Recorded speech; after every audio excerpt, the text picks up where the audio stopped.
캄보디아와 또 이렇게 한국의 고려인 신학교, 우리 김희골 목사님이 하시는 고려인 신학교가 여러 곳에 있는데 이 안산시와 또 인천시를 하루씩 왔다 갔다 하면서 강의하고 이제 미국에 와서 시차 적응이 안 됐어요. 그래서 며칠 전에 한 주 됐네요. 벌써 주일날 새벽 1시에 잠을 깼습니다. 아무리 잠을 자려고 해도 안 오는 거예요. 너무너무 정신이 말똥해가지고. 그래서 왜 하나님께서 이렇게 새벽 1시부터 깨우셔서 괴롭게 하시나. 그래서 이제 책장에서 책을 하나 꺼냈습니다. 그래서 제가 좀 읽고 싶은 책이 있어서 책을 하나 이렇게 꺼내서 딱 펼쳤는데 거기에 2004년 2월 8일 주보가 들어있는 거예요. 그래서 정말 너무 반갑잖아요. 우리 김광식 목사님 계실 때 우리 한기용 목사님은 2004년 9월에 오셨는데 2004년 2월 8일자 주보가 있어서 앞에 사랑의 편지를 딱 열어봤습니다. 그랬더니 제목 하늘나라 동창회. 제목이 참 마음에 들어서 내용을 읽어봤습니다. 조금 요약해서 우리 김광식 목사님이 쓰신 내용을 좀 한번 여러분들에게 들려드리겠습니다. 약 36년 전에 가르친 제자들 70여 명이 모여 그 당시 가르쳤던 나를 초대해서 참석하게 되었습니다. 가슴 뿌듯한 일이었습니다. 그 당시 학생들에게 공부를 많이 시키는 교사였던 저였습니다. 중간중간 조금 생략하겠습니다. 어른이 된 제자들이 이구동성으로 우리 김광신 선생님에게 말씀하신 것이 뭐냐, 어른이 되어보니까 학창시절에 대충 학생들의 말을 듣고 가르친 교사들은 생각이 안 나는데 이 김광신 선생님처럼 공부를 많이 시킨 선생님들이 생각이 나더라는 거예요. 그러면서 이 학생들이, 졸업생들이 이제 다 나이 들어서 우리 김광신 선생님과 좋은 시간을 보냈는데 계속해서 말씀합니다. 약 36년 만에 사랑하던 제자들을 만나보면서 문득 하늘나라의 동창회에 대한 생각이 떠올랐습니다. 우리 김광식 목사님은 특이한 것을 많이 떠올리시는 것 같아요. 보면은.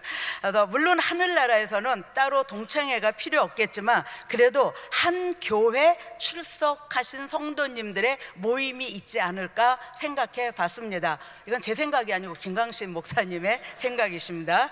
이번에 만난 제자들은 어느 여고 63회 졸업생이었는데 아마도 천국에서는 졸업 연도가 따로 없으니 어떤 담임 목사와 함께 신앙생활을 했는지 그것이 졸업 연도 대신이 될 것 같습니다. 그때에도 우리 성도님들은 신앙생활을 원하는 대로 편안하게 시킨 담임 목사보다는 여러분이 하늘나라에서 상급을 많이 받을 수 있도록 강권하여 최선을 다한 담임 목사가 기억될 것입니다. 저는 여러분의 천국 동창회에서 기억되는 목사가 되기를 원합니다. 저는 제자들을 만나고 돌아오는 차 안에서 천국에서 여러분의 동창회에 초대받은 나의 모습을 생각하며 흐뭇한 미소를 금할 길이 없었습니다. 사랑합니다.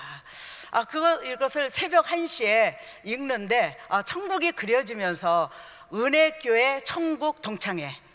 그러면 이제 누구를 초대하겠습니까? 우리 김광식 목사님 그리고 한기용 목사님. 우리 김광식 목사님은 이번 주는 대만에서 신학교 강의하시고 졸업식 인도하시고, 우리 한기용 목사님은 이스라엘에서 TD 인도하시고 그리고 이제 신학교 또 강의하시고 그리고 이제 오실 것입니다. 저는 우리 김광식 목사님이 은퇴하신다고 그랬을 때에 뭐 은퇴는 누구나 다 해야 되지만 그래도 참 이렇게 놀라고, 이렇게 앞으로 또 어느 목사님이 오시나, 많이 한기용 목사님 오신다는 소문은 많이 들었죠. 그래서 이제 한기용 목사님이 오시는 걸로 결정이 되고 우리 김광식 목사님이 이제 은퇴하실 때에 제 마음에 그런 생각이 있었어요. 야, 우리 김광식 목사님이 우리 얼마나 빡세게 훈련시켰습니까? 그렇죠? 정말 힘들게 아주 바쁘게, 저는 한국에서도 굉장히 바쁜 교회를 다녔는데 더 바쁜 신앙생활을 은혜교회의 김광식 목사님 밑에서 했습니다. 자, 그래서 이제 우리 한기용 목사님은 뭐 신학교 다닐 때도 또 우리 같이 또 사역을 해서 잘 이제 알고 있었으니까 이제 한기용 목사님이 2대 담임 목사님으로 오시니까 이제 좀 여유가 있겠구나. 그래서 휴가도 미루고 한기용 목사님이 오시면 휴가를 내려고 이제 그렇게 사역을 하고 있었는데 한기용 목사님이 오셔서 7년 동안 휴가를 한 번도 못 냈어요. 더 바쁘게 어떻게 우리 한경 목사님이 더 아주 심하시다 그러면서 지금까지 뛰고 있는데, 천국 동창회에 가면은 우리 김광식 목사님, 한경 목사님을 이렇게 모시고 우리가 할 말은 감사합니다. 우리에게 상급을 쌓을 수 있는 면류관의 주인공이 될 수 있도록 우리에게 이렇게 세게 훈련시키고 많은 사역을 맡기시고 이렇게 오늘까지 달려와서 천국에서 이렇게 천국 은혜교회 동창회를 할 수 있게 해주신 우리 두 분 목사님께 감사를 드립니다. 저 새벽에 그렇게 생각했어요. 할렐루야. 그때 사실 설교가 준비가 안 돼가지고요, 막 생각은 있는데 준비가 안 되는 거예요. 그런데 새벽 1시에 천국 동창회를 읽으면서 그때 설교 대지 소지를 다 정했다는 거 아니겠습니까? 할렐루야. 오늘 치유와 회복이 여러분 가운데 있게 될 줄로 믿습니다. 사랑하는 성도 여러분, 저는 가끔 성도들에게 이런 이야기들을 듣습니다. 목사님, 정말 바빠요. 이번 주에 매일 교회 나왔어요. 그래서 뭐 성도가 그렇게 바빠요? 그랬더니 뭐 성경 공부 있고 모임 있고 뭐 있고 이렇게 보니까 일주일 내내 교회를 왔다는 거예요. 그래서 피곤해요? 그랬더니 글쎄 피곤할 줄 알았는데 하나님께서 기쁨을 주시니까, 마음에 기쁨을 주시니까 그 피곤함이 사라지고 너무 아주 신나는 한 주를 보냈어요. 그러면서 어느 주일, 이렇게 어느 주간에 이제 교회를 안 가는 날이 하루 이틀은 있지 않겠습니까? 그런데 그런 날이 오면은 이제 자유, 내 마음껏 저녁 시간을 좀 쓰겠구나. 그리고 이제 좋아했는데 뭔가 텅 빈 것 같은, 뭔가 그런 허전한 마음이 들더라는 거예요. 그러면서 그분이 얘기하기를 저도 은혜교회 체질이 됐나 봐요. 우리 한번 옆 사람 보시면서 당신도 은혜교회 체질이십니다. 우리 한번 서로 인사합시다.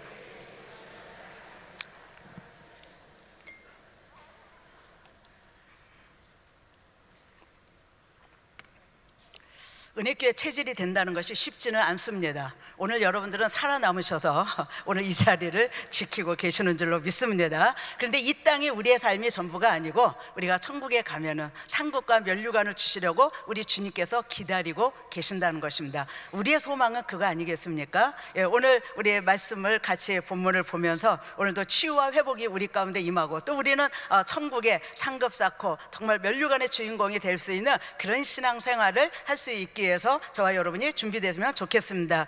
자, 오늘 이 본문 말씀은 베드로가 백부장인 고넬료의 집에 가서 설교한 내용입니다. 사도행전에는 베드로가 5번의 설교를 하는데 오늘 이 본문이 5번째의 설교입니다.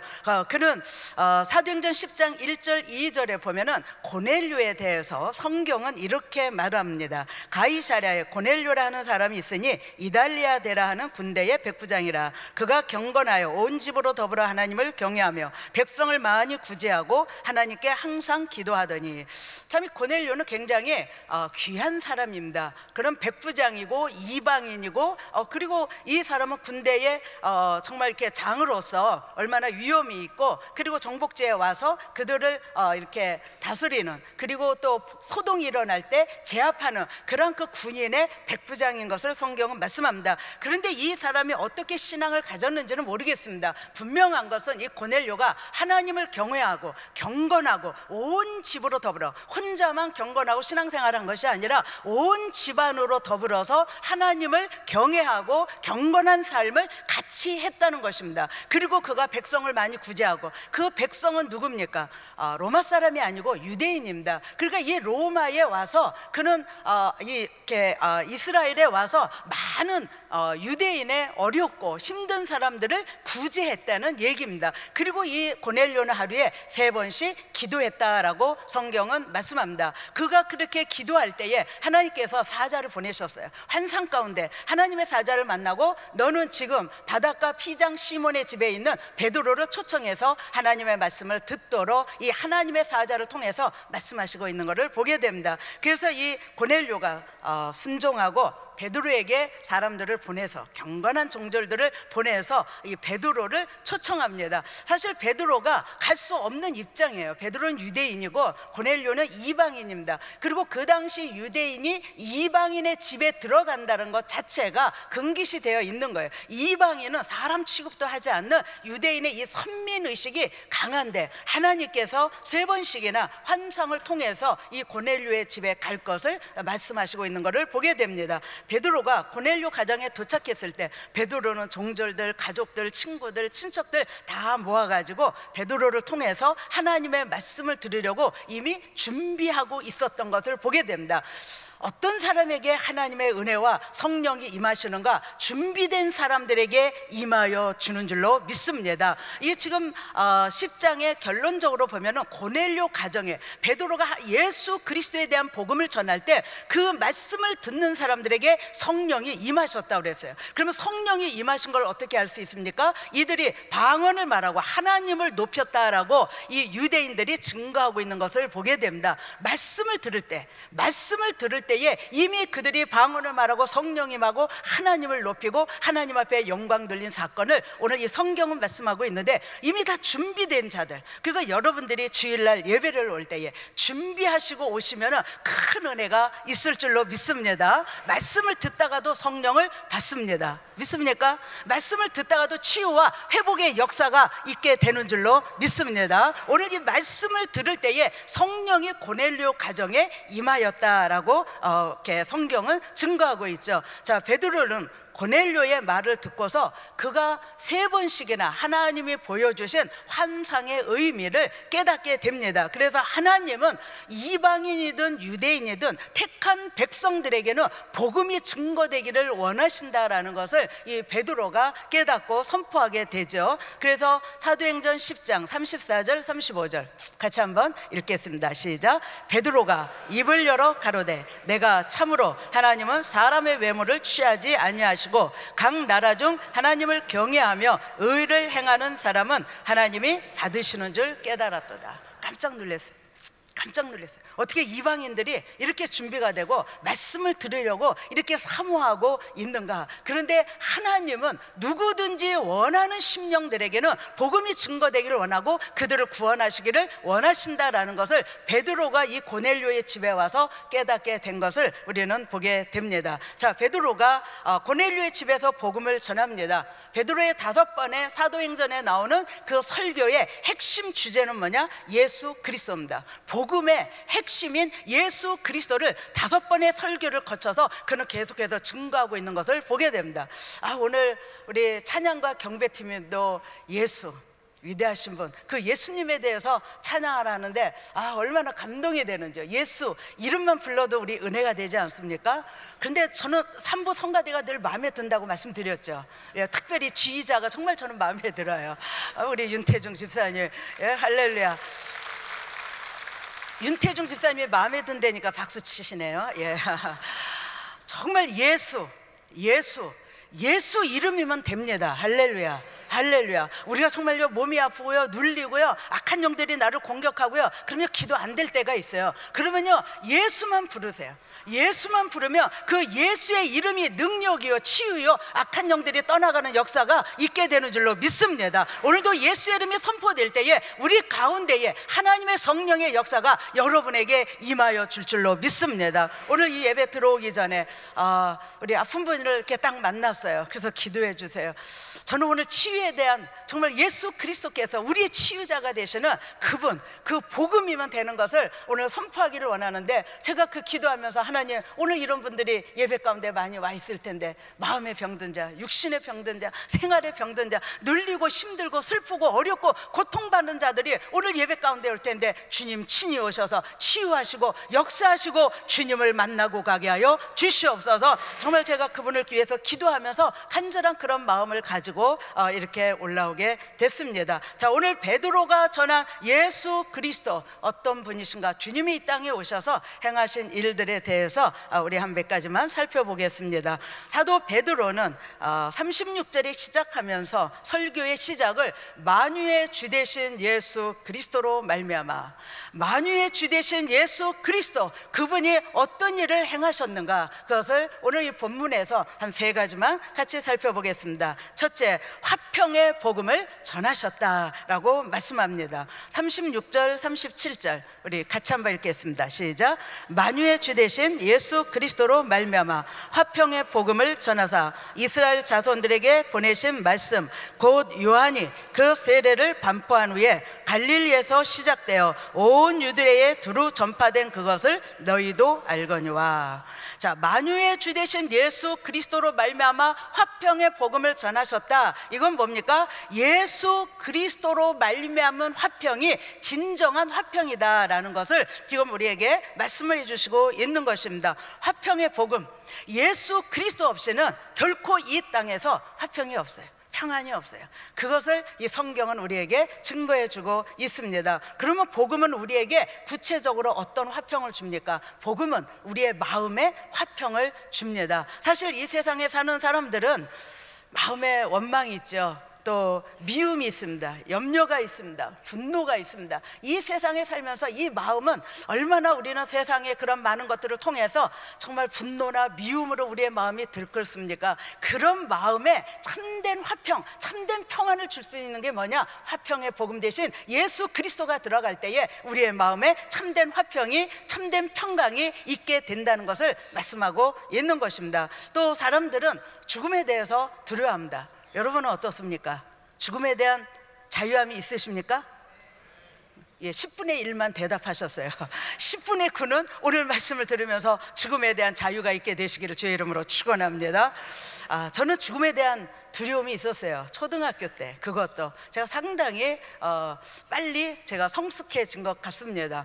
저는 제 일을 제가 다 알아서 했어요. 어렸을 때부터 부모에게 잔소리를 들어본 적이 없어요.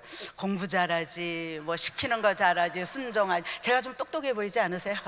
제가 정말 모든 거에 나는 자신 있다, 아주 그러고 제가 살았는데 단 한 가지 부족한 건 내가 노래를 잘 못한다는 거예요. 한음 낮춰갖고 내 마음대로 부르는 건 너무 잘하는데 성가대처럼은 제가 하지 못하는, 늘 그것이 제가 하나의 약점, 그래서 겸손할 수밖에 없더라고요. 초등학교 때 죽음에 저는 눌려 있었어요. 잠을 자는데 늘 가위에 사람들은 눌린다고 하죠. 저는요, 큰 종이 되려고 해서 그러는지 바위에 눌렸어요.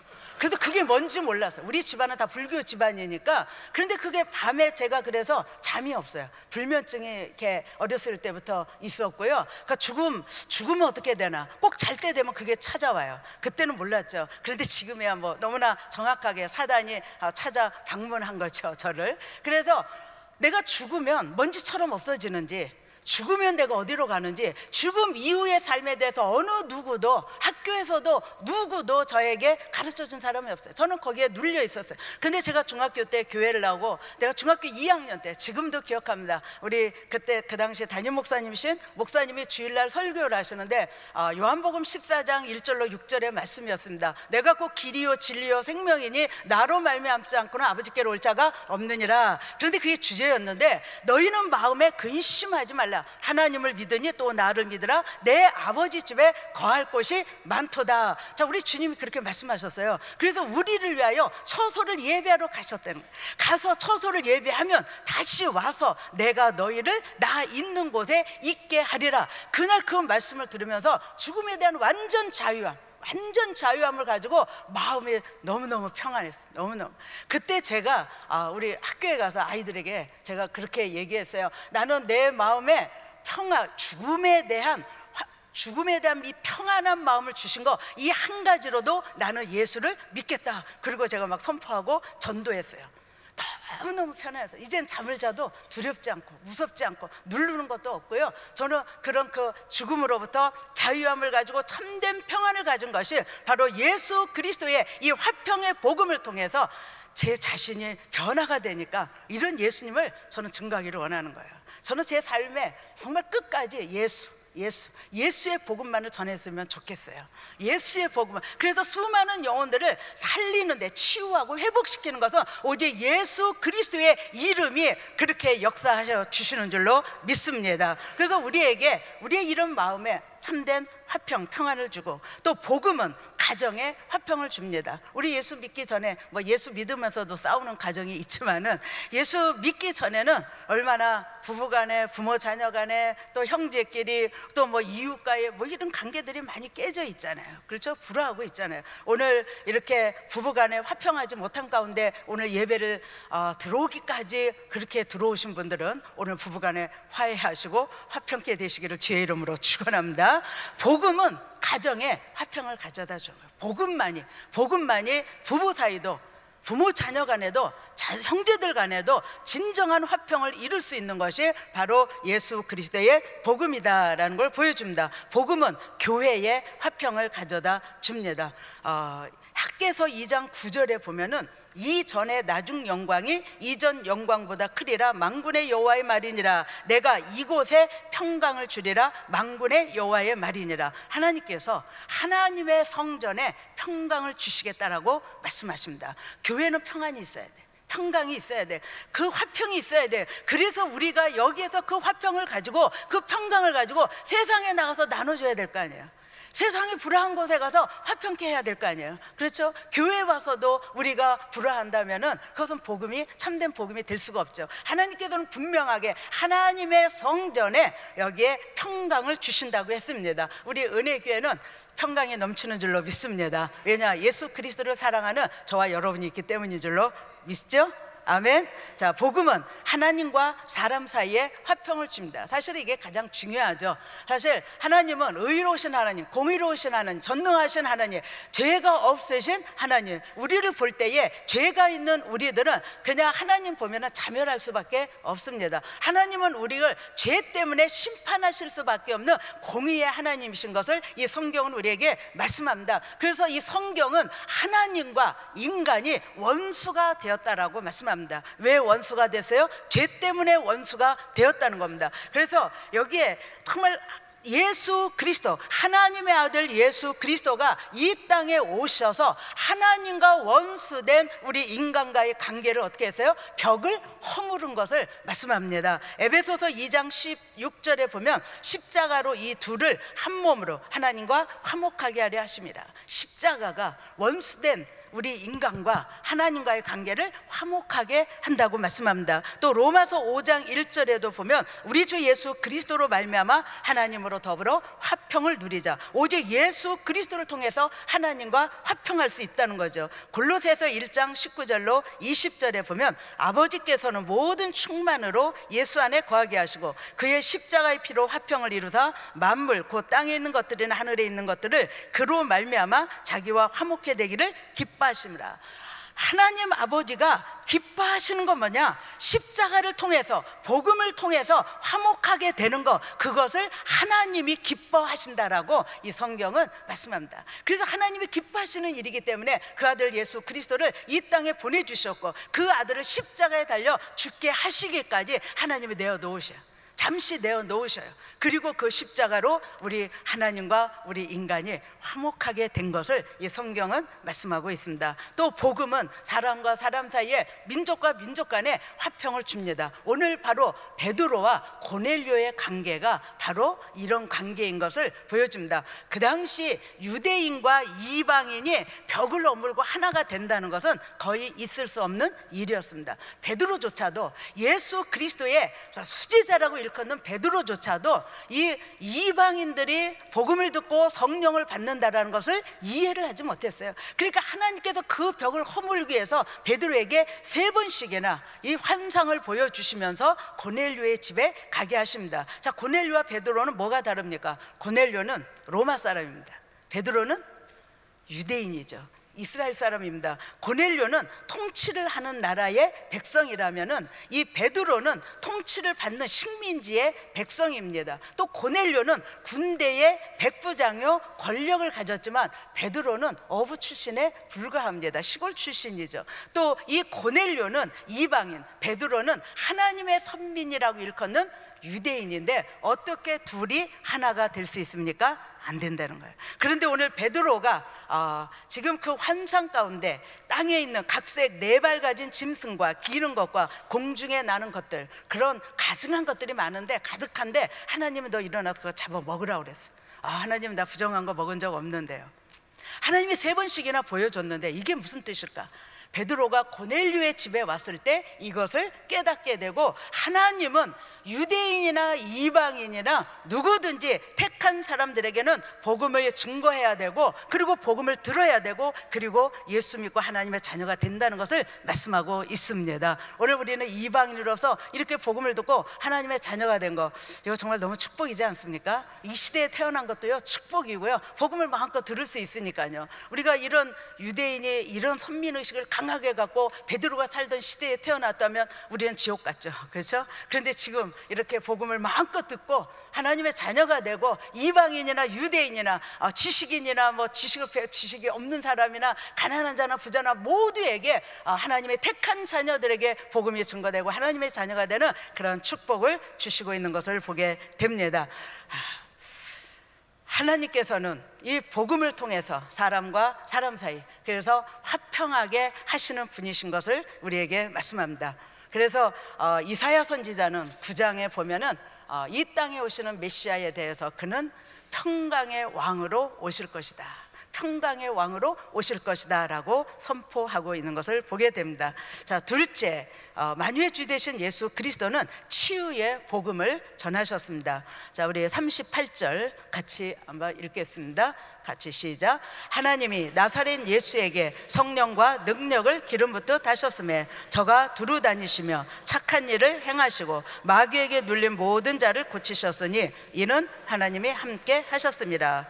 마태복음 4장 23절에 보면 예수님의 3대 사역이 나옵니다. 예수님은 이 땅에 오셔서 공생애를 시작하시자마자 이 사역을 바로 하게 되는데, 그것은 하나님의 말씀을 가르치시고 천국 복음을 전파하시며, 그리고 모든 병과 모든 약한 자들을 고치셨다. 이것이 예수 그리스도의 3대 사역인 것을 이 성경은 우리에게 말씀을 해주시고 있습니다. 자, 여기에 착한 일을 행하시고 마귀에게 눌린 모든 자를 고치셨는데, 2000년 전만이 아니라 오늘 이 시간에도 우리 주님은 우리 가운데 오셔서 이런 착한 일을 행하시고 마귀에게 눌린 자를 자유케 하셔 주시는 줄로 믿습니다. 착한 일이라는 건 뭡니까? 예수님이 하셨던 그 모든 사역을 가르쳐서 착한 일이라고 말씀합니다. 누가복음 7장 20절로 22절에 보면 어느 날 예수님께 세례 요한의 제자 2명이 와서 물어봅니다.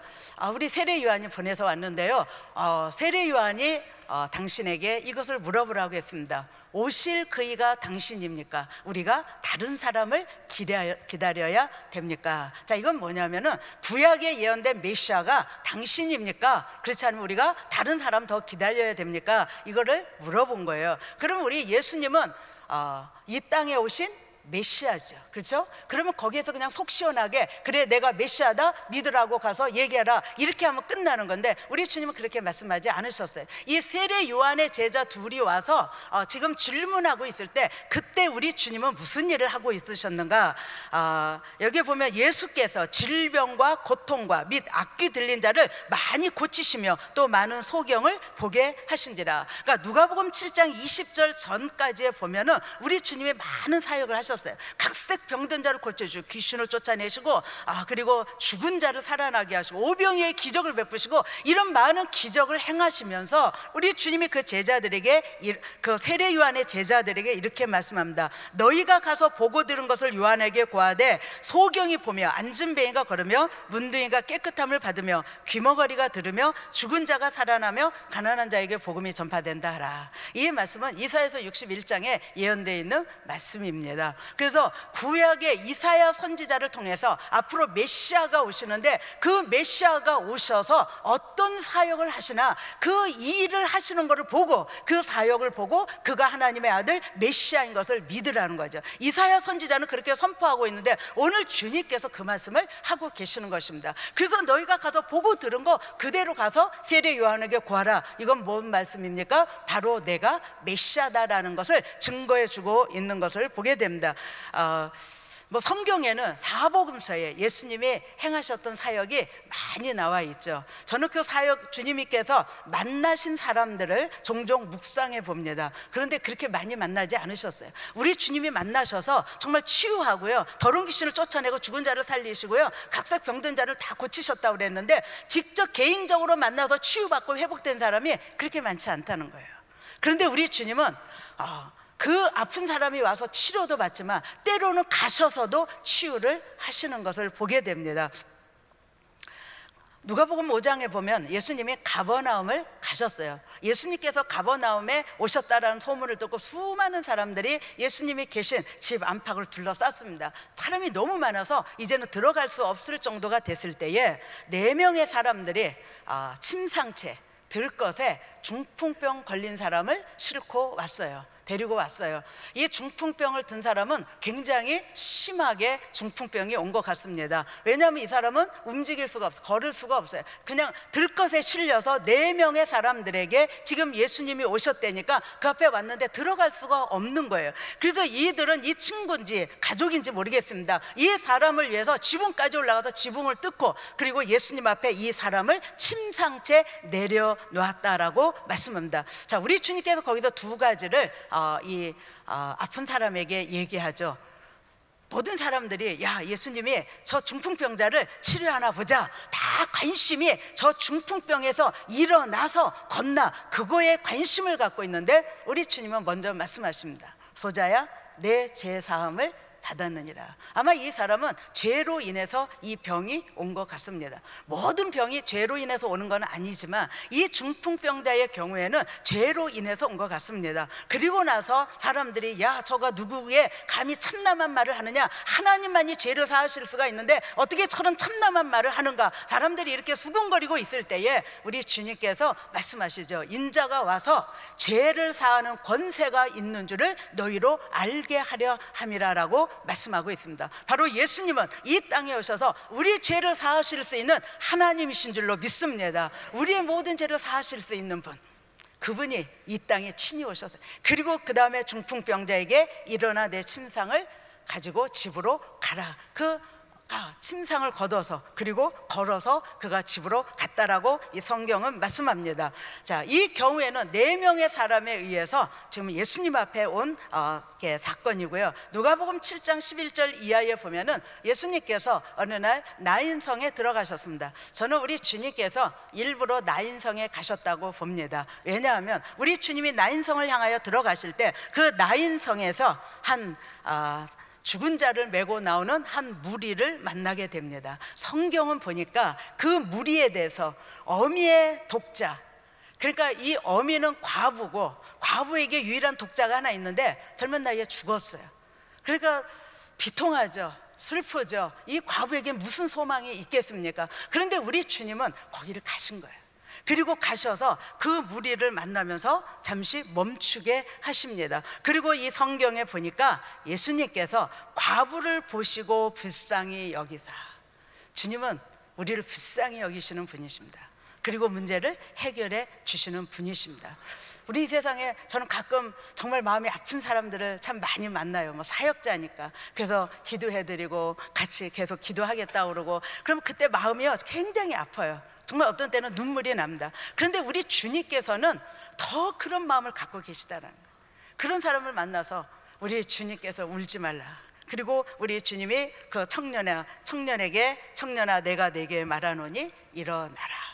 그 슬픈 자에게 지금 장사를 지내면 이 아들이 죽어서 이제 앞으로 인생을 어떻게 살아갈지 모르는 정말 미래가 불투명한 이 과부에게, 그 당시에 이 과부는 아무것도 할 수 없는 무능력한 존재밖에 될 수 없는 그런 그 과부의 실정입니다. 오늘하고 전혀 달라요.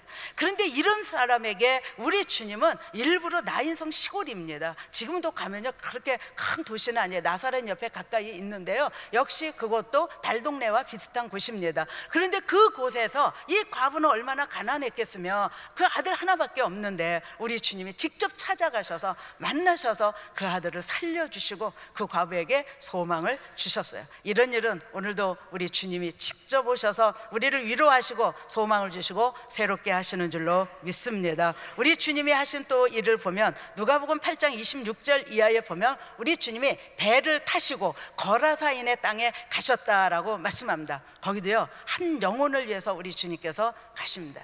이스라엘에 가보면 그 거리 감각이 이렇게 와요. 그러면 우리 주님께서 여리고를 가셨다든지 거라사 지방에 가셨다든지 그 일부러 가셔야 돼. 그리고 멉니다.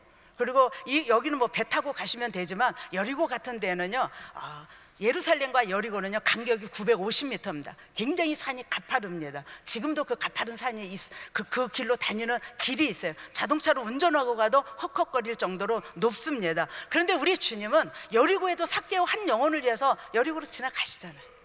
그런데 오늘 이 거라사 지방에 왜 우리 주님께서 가시는가? 배에서 내려서 가는데 더러운 귀신 들린 사람이 예수님을 맞이합니다. 자, 이 사람의 상황이 어떻습니까? 무덤에 거처하고요 쇠사슬로도 맬 수가 없을 정도로 고랑과 쇠사슬을 끊어버리고 늘 소리를 지르면서 돌로 자기의 몸을 상하면서 옷을 벗고 무덤 사이에 거처하면서 살고 있는 한 불쌍한 영혼을 위해서 우리 주님이 직접 그 거라사 땅에 배 타고 가셨다는 데에 의의가 있는 것이죠. 우리 주님이 그 한 영혼을 위해서도 우리 주님은 오늘 우리 이 성전에 어느 한 영혼을 위해서도 우리 주님은 오셔서 치유하시고 회복하시고 위로하시고 하나님의 소망을 주실 줄로 믿습니다. 그래서 그 사람에게서 모든 귀신을 나오라고 했을 때에 그가 정신이 온전하여지고 옷을 입고 그리고 이제 깨끗해졌어요. 그럼 믿어야 될 거 아니에요. 그런 사람 보면 믿어야 될 거 아니에요. 그렇죠? 그런데 그 마을 사람들은 이 한 영혼이 구원받은 것보다 2,000마리의 돼지 떼의 손실을 더 아까워하고 예수님을 떠나기를 바라는, 그래서 우리 주님께서 이 한 사람만 치료하고 그리고 고치고 그리고 그 지역을 떠나는 것을 우리가 보게 됩니다. 예수님은 사복음서를 통해서 정말 많은 사람들을 치유하셨습니다. 회복시키셨습니다. 자유케 하셨습니다. 저는 우리가 신앙생활할 때 이렇게 치유받고 회복되고 자유함을 가지고 우리가 주의 영광을 위해서 우리 주님 앞에 쓰임받을 수 있는 저와 여러분 되시기를 주의 이름으로 축원합니다. 우리가 주님 앞에 나오면 이 복음이, 우리 예수님이 이 땅에 오신 그 복음이 치유의 복음이라고 우리에게 말씀하고 있어요. 그것은 2000년 전의 이야기가 아니라 지금 진행 중입니다. 지금도 앞으로 주님 오시는 그날까지 예수 그리스도를 믿는 자에게 복음이 선포되는 곳마다 이 역사가 일어날 줄로 믿습니다. 이번에 캄보디아에서 이게 이제 설교를 먼저 하게 돼서 주일날 새벽에 도착했는데 주일날 예배를 드리면서 이제 설교를 하게 됐습니다. 그런데 어떤 한 자매가 이렇게 찬송 소리를 듣고 이 찬송 소리가 어디서 나나 궁금했어요. 그래서 그 지역을 늘 다니면서 찬송 소리를 찾아서 왔는데 제가 그날 설교하는 날 이 자매가 그곳에 들어왔습니다. 그리고 예배를 드리게 된 거예요. 예배를 드리면서 엄청 이제 은혜를 받고 그리고 이제 그 선교사님에게 신방을 요청했어요. 저 좀 신방 좀 와서 자기 어머니가 무릎 수술을 했는데 지금 아파서 꼼짝 못하고 있다는 겁니다. 그래서 교회에서 좀 이렇게 가까운 곳에 살고 있었습니다. 참 다행으로. 날씨가 너무 더워서 걸어갈 수가 없는, 아무리 가까워도 걸어갈 수가 없어서 차를 타고 이제 이렇게 갔는데 옥탑방 같은 데에서 살고 계셨어요. 가난하고 병들고 집안에는 우상단지가 많이 있고 캄보디아는 전역이 그냥 우상들이 다 있다라고 보시면 됩니다. 그곳에 올라가서 주님, 오늘 이분에게 무엇이 가장 필요할까요? 그럼 복음이었어요. 예수 그리스도였어요. 그래서 저는 그분에게 복음을 전하기 시작했습니다. 그 노인이 너무너무 말씀을 열심히 듣고 있었어요. 물론 통역을 통해서. 그리고 그분이 예수 그리스도를 영접하셨습니다. 얼마나 또박또박 아주 분명하게 너무나 정확하게 저렇게 따라서 기도를 하시는지요. 제가 그냥 막 축복해 주고 싶더라고요. 그 자리에서 그냥 일어나서 펄펄 뛰면 얼마나 좋았겠어요. 할렐루야. 그런데 복음을 전하고 간절히 기도를 해드리고 왔습니다. 며칠 전에 선교사님한테 이메일이 왔어요. 이제 다른 소식을 전하면서 그분의 소식을 전해 주셨습니다. 그날 같이 갔기 때문에 그 집의 신방을 이제 계속 이제 교회에서 갔는데 그 노인분이 일어나서 앉게 됐고 병이 너무너무 좋아졌다고. 그래서 정말 그때 같이 예배드리고 기도해 주셔서 너무 감사하고 우리 주님께서 그 가정에도 역사하신 것을 보게 된다고. 할렐루야. 우리 주님은 살아 계십니다. 할렐루야. 우리 주 앞에 영광 돌리겠습니다. 자, 그 다음에 세 번째로 죄 사함의 복음을 전하셨습니다. 우리 39절부터 43절까지 우리 같이 한번 읽겠습니다. 시작. 우리는 유대인의 땅과 예루살렘에서 그의 행하신 모든 일의 증인이라. 그를 저희가 나무에 달아 죽였으나 하나님이 사흘 만에 다시 살리사 나타내시되 모든 백성에게 하신 것이 아니요 오직 미리 택하신 증인 곧 죽은 자 가운데서 일어나신 후 모시고 음식을 먹은 우리에게 하신 것이라. 우리를 명하사 백성에게 전도하되 하나님이 산 자와 죽은 자의 재판장으로 정하신 자가 곧 이 사람인 것을 증거하게 하셨고 저에 대하여 모든 선지자도 증거하되 저를 믿는 사람들이 다 그 이름을 힘입어 죄 사함을 받는다 하였느니라. 자, 예수님께서는 그 당시 저주의 상징인 십자가에 달려서 우리 인간의 모든 죄를 담당하셨습니다. 그 당시 유대인들은 예수님은 저주를 받아 하나님을 모욕했기 때문에 저주를 받아 마땅하다, 저 십자가형을 당하는 것이 마땅하다라고 생각했지만 실제로는 예수님께서는 저주받아 죽을 수밖에 없는 우리를 위해서, 이 죄인들을 위해서 우리 주님이 그 저주의 십자가를 지신 것을 이 성경은 말씀을 해주시고 있습니다. 그래서 이 40절에 39절 하반절에 그를 저희가 나무에 달아 죽였으나 하나님이 사흘 만에 다시 살리사 나타내시되. 베드로는 말씀을 증거할 때마다 계속해서 증거하는 똑같은 내용이 있습니다. 여기 사도행전에서 5번의 설교를 하는데 예수 그리스도의 부활입니다. 예수 그리스도의 부활. 그래서 2장 32절에 이 예수를 하나님이 살리신지라, 3장 15절에도 하나님이 죽은 자 가운데서 살리셨으니, 또 4장 10절에 보면 하나님이 죽은 자 가운데서 살리신 나사렛 예수 그리스도의 이름으로, 또 5장 30절에 보면 우리 조상의 하나님이 살리시고, 오늘 본문도 하나님이 살리셨다. 예수 그리스도의 부활, 이 기독교의 부활이 없으면요 죽은 종교, 다른 종교와 똑같습니다. 우리 기독교가 다른 종교와 다른 게 뭡니까? 하나님의 아들이 이 땅에 오셔서 우리의 모든 죄를 짊어지시고 죽으셨어요. 죽은 걸로 끝난 것이 아니라 그분은 죄가 없으시기 때문에 부활하셨다는 거예요. 부활하셨다는 거예요. 이것이 우리에게 소망이고 축복인 줄로 믿습니다. 만약에 이 부활의 소망이 없다면 우리 기독교에, 그렇죠? 오늘 여기 앉아 있는 거 한심한 거예요. 여기 앉아 있을 필요 없죠. 그런데 우리에게는 죽음 이후에 부활이 있다는 거예요. 혹시 우리가 살아있을 때에 우리 주님이 공중에 오셔서 우리를 올라오라고 부르실지 모르겠습니다. 때가 지금은 너무나 가까운 그런 시대에 살고 있습니다. 우리가 데살로니가 전서 4장 14절 이하에 보면은 장례식 때 이 말씀을 많이 인용을 하는데, 사실은 장례식보다도 부활에 대한 더 소망이죠. 거기에 보면 우리가 예수에 죽었다가 다시 사심을 믿을진데 이와 같이 예수 안에서 자는 자들도 하나님이 저와 함께 데리고 오시리라. 우리가 주의 말씀으로 너희에게 이것을 말하노니 주 강림하실 때까지 우리 살아남아 있는 자도 자는 자보다 결단코 앞서지 못하리라. 주께서 호령과 천사장의 소리와 하나님의 나팔로 친히 하늘로 쫓아 강림하시리니 그리스도 안에서 죽은 자들이 먼저 일어나고 그 후에 우리 살아남은 자도 저희와 함께 구름 속으로 끌어올려 공중에서 주를 영접하게 하시리니 그리하여 우리가 항상 주와 함께 있으리라. 저도 이 소망 가운데 삽니다. 저는 제가 살아있을 때에 공중에 주님이 오셨으면 좋겠어요. 할렐루야. 그래서 주님이 큰 나팔 소리를 들려주시면서 이리 올라오라 했을 때에 후련히 변화되어서 정말 주님 공중에서 우리 주를 맞이하게 될 이 소망, 이 부활의 소망, 우리가 그 소망 갖고 살잖아요. 그런데 제가 기도합니다. 주님, 제 첫 번째 소망은 주님이 공중에 오셔서 저를 부르셔서 만나는 거고요. 그렇지 않고 두 번째 소망은요, 주님이 좀 더 이 땅에 구원할 영혼들이 많이 있어서 좀 더 늦게 오신다면은 제가 정말 죽어서 우리 주님 앞에 갔을 때에 잘했다 칭찬받는 그런 사람으로 설 수 있게 하여 주시옵소서.